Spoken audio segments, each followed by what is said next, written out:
Hi everyone, and you are welcome to Open Closed Principle lecture. Let's start this lecture by a quick question. Assume that you have an application in a production environment and you decide to add a new functionality to that project. The question is, should you add this functionality to a previously defined class, or you have to create a new class for this functionality? To answer this question in details, join me in this lecture.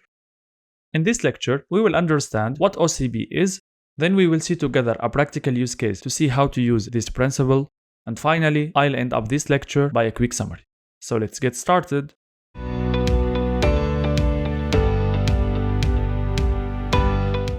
So, what's OCP?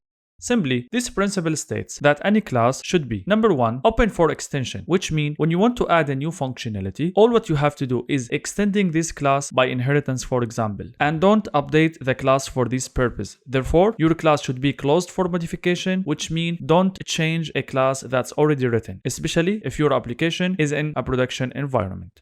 Now let's move to Jupyter Notebook in order to see a real use case about this principle. Alright, let's understand this principle by a real use case. Assume that I want to build a class that represents geometric shape, and the functionality that I want to implement is calculating the area of this geometric shape. So let's see first how we can create this geometric shape class while we are violating the concept of or the principle of OCP. So I'll say I have a class, it's named geometric shape. It will take 3 parameters, which are name, color, and attribute.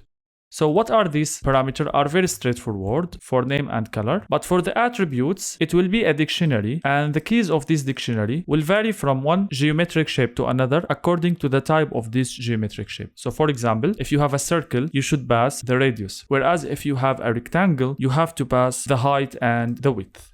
Alright, now as I mentioned, I want my class to calculate the area of this geometric shape. So how to do that? First of all, because I don't know what is the geometric shape, so I have to make some assumptions. So I will say if the name of this geometric shape is circle. In this case, I know that in order to calculate the circle area, I have to pass only one attribute, which is the circle radius. In this case, I'll say return, and we know that the area of the circle is pi, which means 3.14, times attributes, and here I'll say radius to the power of 2. Let me define an object from this geometric shape class right now. Let me say it's C, and let's say the name of this object is circle, because I want to use circle. Let's say the color of this geometric shape is red. And as I mentioned before, I will pass in the attributes that this geometric shape need, which is in case of circle, it's radius. And now if I say c.calculate area and run, you will see that the area of this circle is 78.5.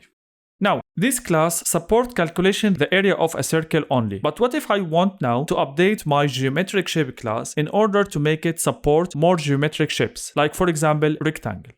Let's say now you have a new functionality or a new requirement. Now, because I implement my class in this way, how I can do that? Simply, I have to go to the to the method calculate area, and I have to say if self.name equal to, let's say, rectangle.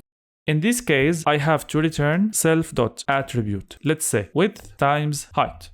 Alright, now if I come to here and I define a new object, now it's a rectangle, and now for the parameters I have to pass 2 values, which are width and height, and let's say the height is 10 right now, and run. And you will see right now that, let me print one dummy line, run, and let me print this also. You will see that the area of this rectangle is 50. So my class right now supports calculation in the area of rectangle. But what's the problem right now? You will see that whenever I want to add a new functionality to this class, I mean by this supporting a new geometric shape, I have to come to this calculate area and update this method. And this violates the concept of OCP, which states that you have to make your class closed for modification. Once it's ready, once you test it, once it's in production, don't update it. If you want to add a new functionality, you have to make your class extendable, which means you are able to extend this class by inheritance. Now let's see how we can solve the same problem exactly, but without violating the concept of OCP, which means in the future, if any new geometric shape should be implemented and added, we will not update anything, we will just create new classes that inherit the original class. So let's see that. First of all, I'll copy this part from my class and I'll go to a new empty cell and I'll paste this. In order to make my class able to be extended by inheritance, I will make this class as an interface. And in order to do that, we know that we have to import from ABC. I have to import ABC meta and abstract method. Alright, and we know that we can make a method as abstract method just by use this decorator, which is abstract method. And here we have to say just pass because this method, it's an abstract method, which means it doesn't have an implementation. And no need for attributes because we know that the attributes will vary from one class to another according to the geometric shape that you want to support. Alright, now let's say that I want to support circle class. All what I have to do is just define circle class and let's this class inherit the geometric shape class.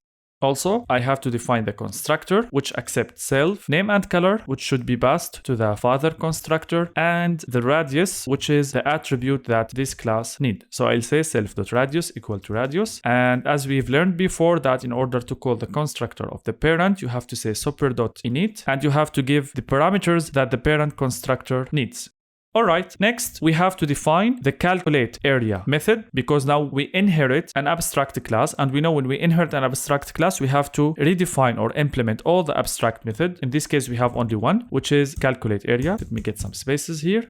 We know that the area of the circle simply is just pi, which means 3.14 times self.radius to the power of 2. That's it. Now let's say I want to support now another geometric shape, which is rectangle. Simply, all what I have to do is just defining a rectangle class. And we know that this rectangle class needs two things, which are W and H, in other words, width and height. And we know that the area of this rectangle is just width times height. So you will see when I convert this geometric shape now into interface, whenever a new geometric shape that I want to support, all what I have to do is just define a new class for this geometric shape and define the way that I want to use in order to calculate the area of this geometric shape. And by doing that, I am satisfying the concept of OCP, and now I am extending my software by inheritance only, and I am not updating any pre-implemented class. And that's all. Thank you. Now let's summarize what we have learned in this lecture. As we see, in this lecture, mainly we talked about OCP principle. And we see, according to this principle, our class should be open for extension and should be closed for modification, especially if our class is in an application which is in a production environment. Now I need you please to refer to the challenges available in the lecture resources in order to practice what you have learned in this lecture. Thank you so much for your time, and if you are available, join me in the next lecture.